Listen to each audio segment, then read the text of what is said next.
Oh my God! Is this the end for OLED? TCL just announced a new TV that, fellas, I gotta be honest with you, could definitely spell trouble for very expensive OLED TVs. And who knows, maybe even monitors could be in trouble in the near future as well. Now, that being said, in my opinion, OLED will always be the superior technology when it comes to the visuals, and that's for a number of reasons. Not only is it going to be faster than any Mini LED can ever possibly get, but it's also going to have better viewing angles and per pixel local dimming. Those are things that no matter how good Mini LED gets, it cannot match. But Mini LED can get way brighter, it can get way larger, and it can get way cheaper. At least that's how things are going right now. So depending on what you're looking for, well, Mini LED could be a good option, and that option is only getting better thanks to the new QM952G, which was just announced by TCL. Now, let me give you the specs up front. This is crazy. It's going to apparently hit up to 6,500 nits, and it will have over 14,000 local dimming zones on the 98-inch model. Now, there are two models that have been announced so far, an 85-inch model with 10,386 local dimming zones, and then a 98-inch variant with 14,112. Now, in comparison, the current, I believe, 98-inch version from TCL does actually have around 5,184, so that is almost 3 times the zone count, and you can bet that is going to have a huge impact on how good this TV is going to look. Fellas, not only will it sear your eyeballs because 6,500 is so much, it's not that much, but on top of that, yes, the contrast is going to be significantly better due to that massive increase in zone count, and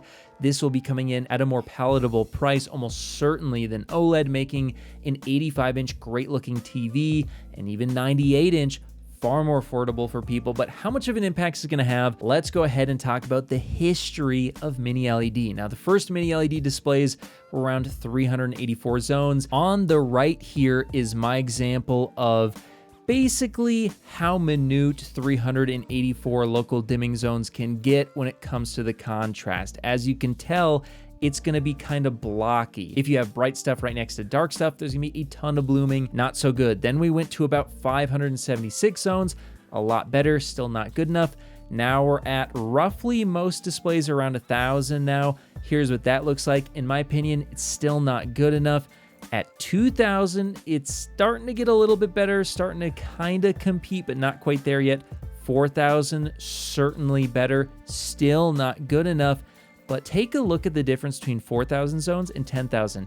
You really can't make out the detail at 4,000. You can at 10,000, and that's the difference in contrast that's going to make. Now, when we go from 10,000 to 20,000, look at this. Boom.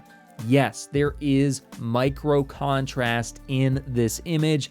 That's where we need to get to, is 20,000. Of course, beyond that, 40,000, even better. You get those subtle details, but I think, honestly, 20,000 will be good enough to convince most people to save the thousands upon thousands of dollars going for Mini LED over OLED in a lot of conditions. Not all conditions, but a lot. I mean, yeah, if you're going to be viewing the TV at an angle, definitely go with OLED. If you're going to be doing a ton of gaming, definitely go with OLED, as I do believe it is going to be worth it to go with that. But if you're going to be in a bright room looking at it straight on, this is going to be good. So you're going to be somewhere between here and here when it comes to contrast on these new TVs. That's nuts.